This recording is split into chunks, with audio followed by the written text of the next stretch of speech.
সংসদ সদস্য আনোয়ারুল আজিম আনার হত্যার তদন্ত অনেকটাই এগিয়েছে বলে জানালেন ডিএমপির গোয়েন্দা বিভাগের প্রধান হারুনুর রশিদ।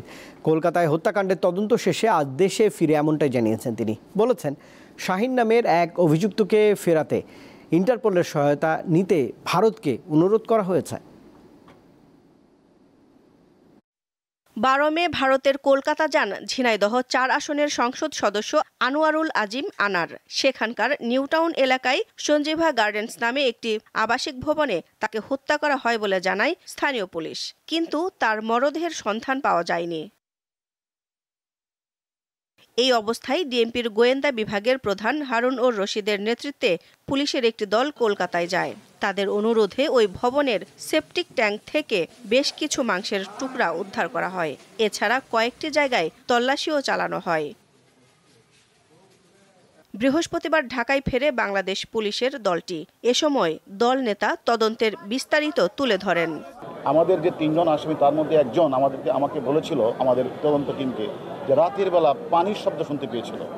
আমরা ওই ওয়াটার থিওরি, পানির শব্দ শুনতে পেয়েছিল, তাহলে তারা ঘন ঘন ফ্লাশ করেছে। তাই ঘন ঘন ফ্লাশ করে তারা কি ফ্লাশ করতে পারে, সেই তথ্য মোটিভের ভিত্তিতে আমরা তখন বললাম যে, যেহেতু ওয়াটার থিওরি থেকেই আমরা তখন বললাম যে আমাদের যে সুয়েজ লাইন এবং পানির ট্যাঙ্কিটা যদি একটু যখন যদি ভাঙ্গা হয়, তাহলে হয়তোবা আলামতের কিছু অংশ পাওয়া যেতে পারে। সেই প্রেক্ষিতে তারা কিন্তু সেটা করেছে এবং ইন্ডিয়ান পুলিশের বলার সাথে তারা করেছে এবং আপনারা জানেন অনেকাংশেই আলামত উদ্ধার হয়েছে। যদিও এটাকে এখন তারা ফরেন্সিক রিপোর্ট বা ডিএনএ টেস্ট করে চূড়ান্ত জানাবে। তবে আমরা প্রাথমিক যেটা মনে করি যে সেখানে স্বাভাবিকভাবে এই মাংসগুলি এভাবে ফ্লাশের মাধ্যমে যায় না।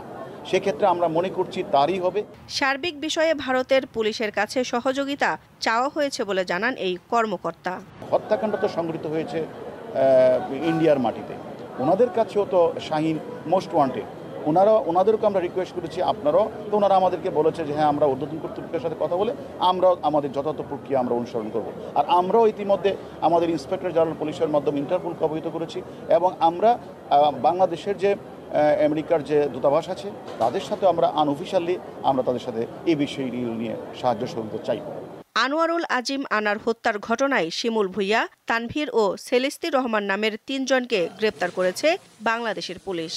ভারতের পুলিশও একজনকে গ্রেপ্তার করেছে। দিলশাদানি, দীপ্ত সংবাদ, ঢাকা।